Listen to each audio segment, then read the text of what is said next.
They were terrific, TJ. The way that they played, I just thought their transition, some of their young players, Mitch Lewis against McDonald, who was awesome. We'll get to him a little bit later on in the program. Kazitsky and Lewis kicked 7 between them, and they got a hold of Brisbane's defence. There's Dylan Moore kicking the sealer. He's going to join us later on in the program. But you want to watch them play with the way they're playing. How high can that guy there go on screen? Well, is he the next big thing? What he has done this year has been extraordinary. Off limited preparation, you thought at one point he may have ruptured his ACL in his knee. He came back, and since he's come back, he's hardly put a foot wrong. But they're playing an excellent style. Sam Mitchell is an absolute genius, but there's some questions over the lines, Lauder. There is, Kane, and they've now beaten St Kilda and also Brisbane in the last 3 weeks. Hawthorn, and they had plus 16 inside 50s. I want to show here the handball game of Hawthorn. So they're plus 95 handballs. At times they overdid it, and they have to get the balance right of not handballing too much, because good sides will squeeze them and pressure them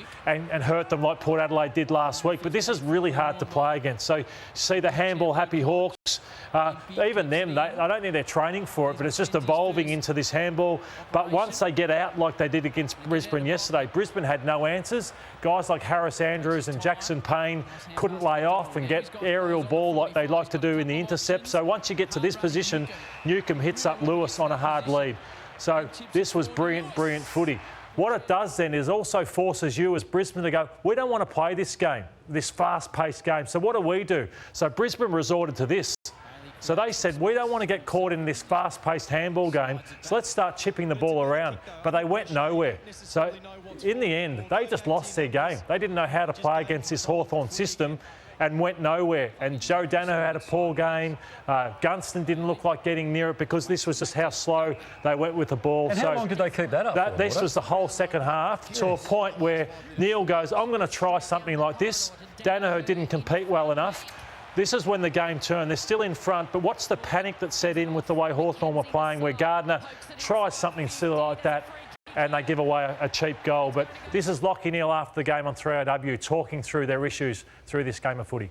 I felt like we trained that really well this week at training, sort of finding those uncontested marks and then getting a midfielder or half-back running past and creating from that. Felt like we didn't do that well during the game, but I felt like at training we actually trained it really well. So we'll get back to work on that. But yeah, we felt like we couldn't get enough momentum from those uncontested marks.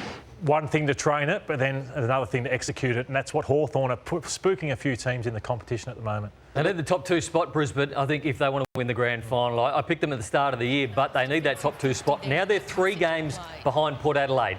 They've lost twice in Adelaide this year. They've lost once at Marvel, and now they've lost at the MCG. So that's the 4 games this year. That's their record since 2015, which doesn't look that great, but I'm more concerned about right now. So 2 games in Adelaide, 1 in Marvel, 1 at the MCG. Brisbane cannot win the grand final unless they finish you're top right. 2. You're spot on there. They've got some issues with their veterans as well. Daniel Rich looks like a liability at the moment, and also Gunston, who's kicked 1 goal in his last 4 games. So, like Ken Hinkley has made a strong statement with his captain selection, I think Chris Fagan needs to do that, and Rich and Gunston, you'd have to question their place in the side this week. And someone who will be missing as a result of the concussion protocols is Hugh McCluggage, who was tackled by James Sicily in this period early in the last quarter, halfway through the last quarter.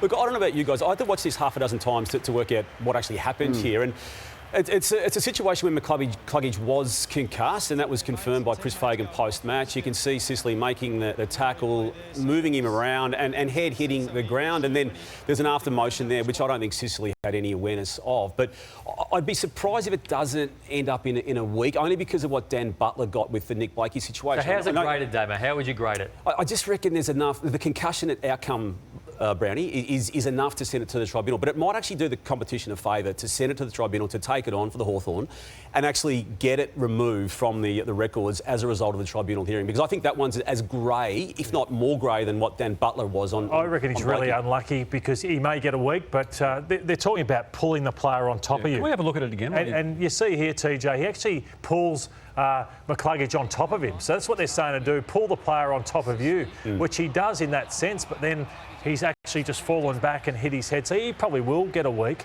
but he hasn't done a lot wrong here. No, in fact, I think he's gone out of his way to. No, he's gone out of his way to try and do, I think, what is the now norm, and that is to cushion the blow of some sorts. Now, Again, let's let the MRO have its finding tonight, which they will do, and I'd be surprised if there's not a 1 week attached to that part of it, because I think that's what Michael Christian is doing, so that the tribunal can sort it out. Any others out of that?